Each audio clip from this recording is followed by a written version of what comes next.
Salam sejahtera untuk kita semua. Pelajaran pada pagi hari ini dengan judul peduli terhadap pergumulan orang lain diambil bacaan Alkitabnya dari Galatia pasal 6 ayat 1 sampai 10. Akan saya bacakan. Saling membantulah kamu. Saudara-saudara, kalaupun seorang kedapatan melakukan suatu pelanggaran, maka kamu yang rohani harus memimpin orang itu ke jalan yang benar dalam roh lemah lembut sambil menjaga dirimu sendiri, supaya kamu juga jangan kena pencobaan.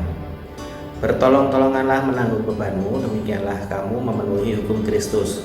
Sebab kalau seorang menyangka bahwa ia berarti padahal ia sama sekali tidak berarti, ia menipu dirinya sendiri. Baiklah, tiap-tiap orang menguji pekerjaannya sendiri, maka ia boleh bermegah melihat keadaannya sendiri dan bukan melihat keadaan orang lain. Sebab tiap-tiap orang akan memikul tanggungannya sendiri.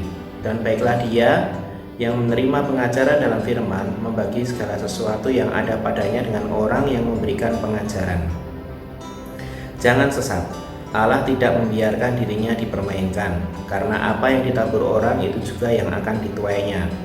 Sebab barang siapa menabur dalam dagingnya, ia akan menuai kebinasaan dari dagingnya, tetapi barang siapa menabur dalam roh, ia akan menuai hidup yang kekal dari roh itu.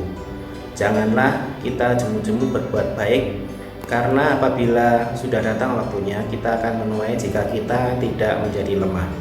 Karena itu, selama masih ada kesempatan bagi kita, marilah kita berbuat baik kepada semua orang, tetapi terutama kepada kawan-kawan kita seiman.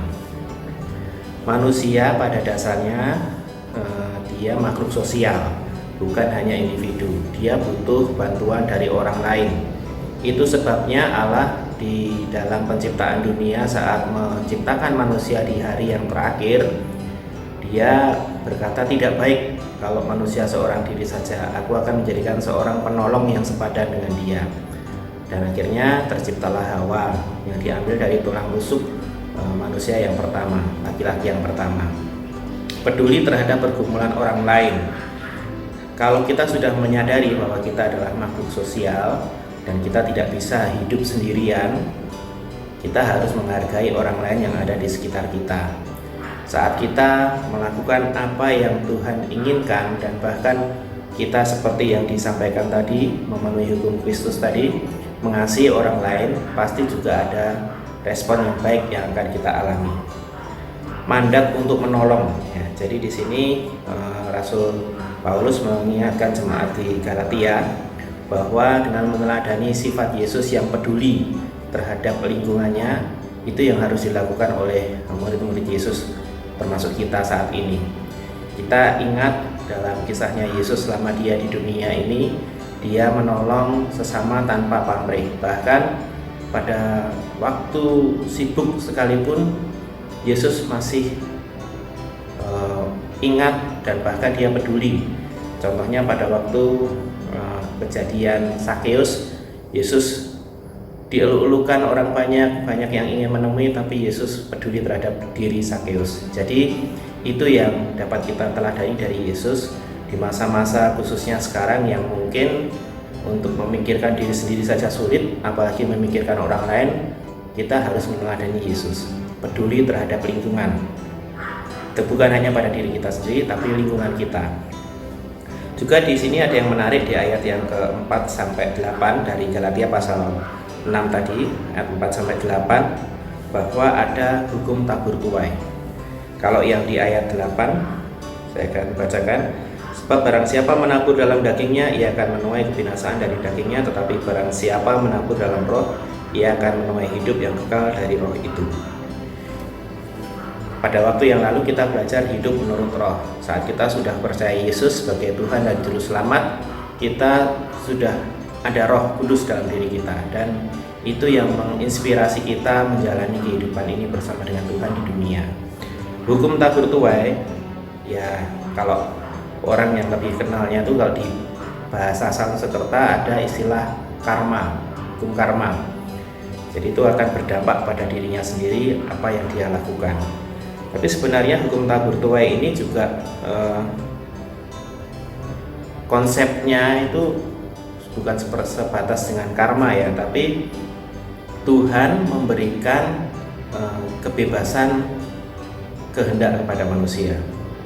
Jadi pada saat Tuhan menciptakan manusia tidak seperti robot seperti yang pelajaran yang lalu, tapi Tuhan memberikan kehendak bebas kepada manusia dengan segala konsekuensi yang mengikutinya. Dan juga Tuhan menuntut pertanggungjawaban. Saat kita melakukan apa yang kita kerjakan di dunia ini, Tuhan menuntut pertanggungjawabannya. Jadi hukum tabur tuai juga mengikuti hal itu.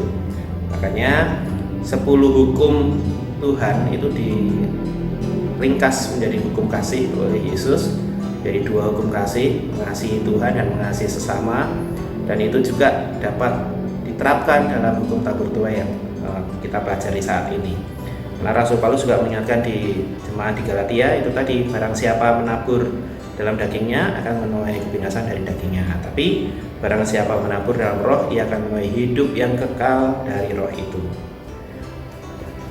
Peduli kepada sesama. Di ayat yang ke-9 dan 10 ini penekanannya dari Rasul Paulus bahwa jangan meninggalkan atau mungkin jangan mengabaikan orang-orang yang ada di sekitar kita, terutama bahkan rekan-rekan kita yang seiman. Rasul Paulus mengingatkan supaya tiap orang percaya selalu rajin berbuat baik, terutama kepada kawan-kawan yang seiman. Kalau ada tips ya, itu ada nasihat untuk kepedulian, triks untuk kepedulian itu yang pertama, menyampaikan tujuan dengan jelas, memberi dukungan secara aktif, tidak mencari pujian atau hormat diri sendiri, tulus artinya, mengarahkan pada pola hubungan yang baik dan belajar untuk menjadi pendengar yang setia. Itu triks atau nasihat tentang kepedulian. Kalau itu dilakukan, minimal kita dapat menyatakan kepedulian kita kepada orang lain, kepada orang yang ada di sekitar kita. Yesus memberi tugas, memberi mandat kepada setiap orang percaya untuk menyatakan kepeduliannya kepada orang lain dengan saling membantu dan berbuat baik kepada siapapun. Perbuatan baik adalah wujud dan cara orang percaya mengungkapkan cinta kasih Allah kepada sesama. Sebagai kaum muda, kita wajib menolong rekan kita. Kalau ada yang mungkin di jalan yang kurang tepat sesuai dengan firman Tuhan, kita berusaha membantu, mengingatkan, paling tidak mendoakan mereka. Itu tandanya kita sudah peduli pada orang lain. Saat kita berdoa, apalagi doa syafaat, bukan hanya diri kita yang kita doakan, tapi orang-orang lain yang ada di sekitar kita, bahkan mungkin orang yang jauh letaknya, yang tidak kita kenal, yang belum kita ketahui keberadaannya, kita terus doakan. Di masa-masa yang saat ini, doa sangat penting. Doa komunikasi kepada Tuhan, tapi itu juga menyatakan kepedulian kita kepada sesama. Mari kita melakukan perbuatan baik dengan ketulusan, menyatakan kepedulian kita kepada sesama tanpa pamrih, dan pasti Tuhan akan memberkati kita dengan berkat yang berkelimpahan walaupun kita kadang tidak menyadarinya. Tuhan Yesus memberkati.